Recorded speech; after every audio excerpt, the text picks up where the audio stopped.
J'aimerais savoir qui a écrit ce texte.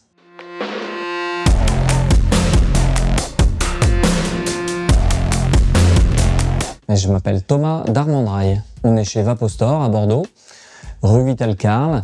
Alors mon métier, c'est d'aider les gens à arrêter de fumer. Voilà, ça fait à peu près 11 ans et demi même que j'ai ouvert la boutique ici. Et mon métier au quotidien, c'est de faire comprendre la vape à mes clients, leur faire comprendre comment ils peuvent arrêter de fumer grâce à la vape, les rassurer aussi vis-à-vis de la vape et les aider dans leur démarche, les accompagner aussi. En 2013, en fait, je suis parti en vacances avec des amis qui ont apporté un petit outil un peu bizarre, c'était une cigarette électronique que j'ai testée. Et je me suis dit, tiens, qu'est-ce que c'est que ça? Est-ce que je pourrais pas essayer ça et essayer d'arrêter de fumer? Donc j'étais un peu sceptique au début, je me suis beaucoup renseigné sur le produit. J'ai été convaincu que le produit était bon, donc je l'ai utilisé pour moi. Et du coup, je me suis dit, tiens, si je montais une petite boutique de vape qui me permettrait de joindre l'utile à l'agréable, à savoir travailler et aider les autres à arrêter de fumer, en fait, trouver du sens dans ce que je faisais.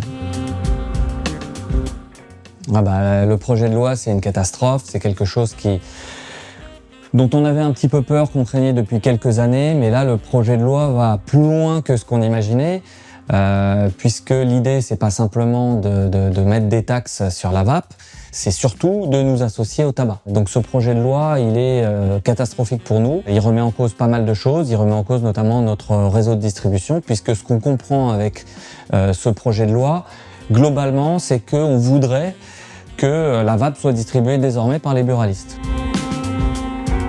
C'est impossible de comprendre pourquoi ils veulent transférer cette activité vers les buralistes, à part à se dire, bon, on est en recherche d'argent, on cherche toujours plus d'argent, on est accro à l'argent, comment on peut faire pour avoir encore plus d'argent?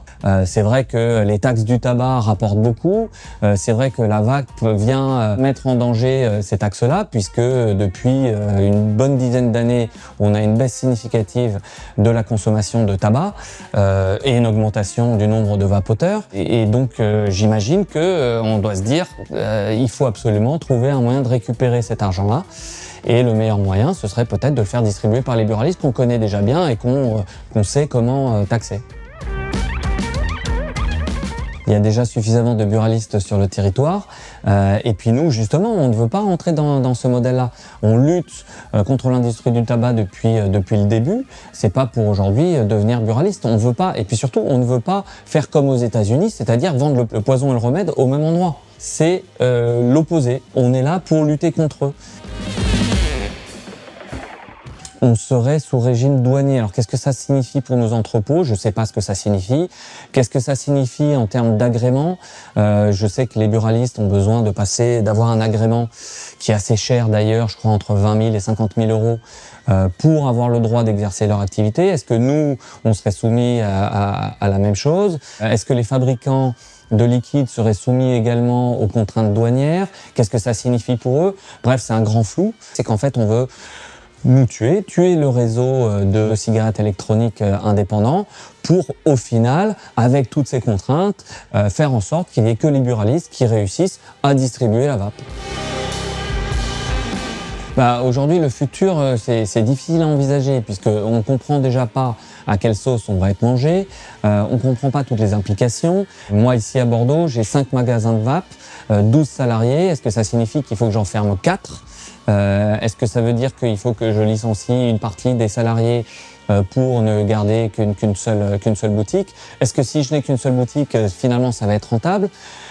Bref, voilà, enfin, est-ce qu'on va survivre en fait? Je trouve incroyable. J'aimerais savoir qui a écrit ce texte. Dans ce texte de loi, à un moment donné, on parle du fait que tout ce qui doit être fumé, inhalé, que ça vienne de la combustion ou de la vaporisation, doit être considéré comme de la fumée et comme du tabac. Je vois pas un député écrire quelque chose comme ça. C'est comme si on imaginait dans l'autre sens, on dirait que tout ce qui est de forme liquide, naturelle ou industrielle qu'on pourrait mettre dans une bouteille et boire au goulot, ça doit être considéré comme de l'alcool. Et donc les réglementations de l'alcool devraient s'appliquer. Je comprends pas, enfin plutôt j'ai peur de comprendre que le texte a été soumis pas par des politiques mais par des lobbies. Ça m'inquiète beaucoup.